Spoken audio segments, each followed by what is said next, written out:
So section 3 is going to be about movement through the membrane. And the cell membrane, which we talked about when we talked about lipids, is a double lipid bilayer that provides protection for the cell and also controls what can enter and exit the cell. Right? The lipid bilayer is a double layered sheet that is the core of nearly all cell membranes. Now, diffusion is the movement of molecules from an area of higher concentration to lower concentrations. Concentration of a solution is the mass of the solute in a given volume of solution. Diffusion causes many substances to move across the cell membrane but does not require the cell to use energy. So we're going from higher to lower concentrations. Okay, they're going to want to reach an equilibrium.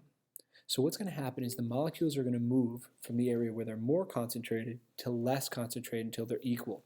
So if you were to have a swimming pool and it was all the same depth and everyone entered one side of the swimming pool and half the swimming pool was totally empty, people would start moving from the higher concentration to the lower concentration until it was equal to balance things out.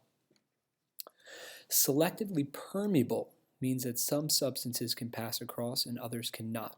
Okay, we use the example of a gate at a college, closed campuses. The gate allows certain people to enter and certain people to not enter. If you have business on campus, you're allowed on. If you have no business on campus, then you're not. All right, it's a controlled environment to prevent certain things from getting on.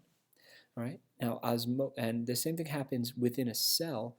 It's going to allow certain things to pass and others to not. So it's selectively permeable.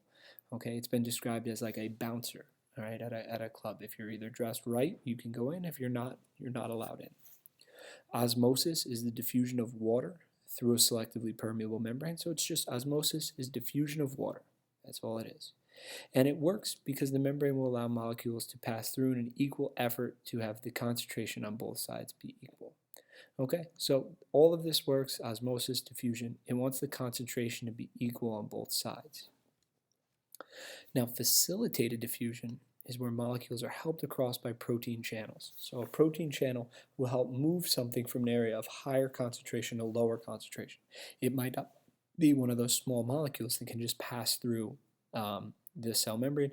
It needs some help. It is still moving from high concentration to low concentration, however, so it is still diffusion.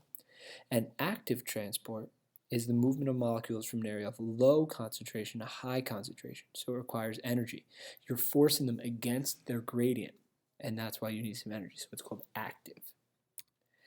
Endocytosis is the process of taking material into the cell by pockets of the cell membrane. So the cell membrane will form a little pocket, materials will enter it, it'll close it off and move it in. And phagocytosis is where large particles are taken in by the extension of the cytoplasm, surround and engulf. So cytoplasm will extend, surround, close off, and engulf particles. And exocytosis is the removal of a large amount of material from the cell. So if you're getting rid of a large amount of material, that's exocytosis.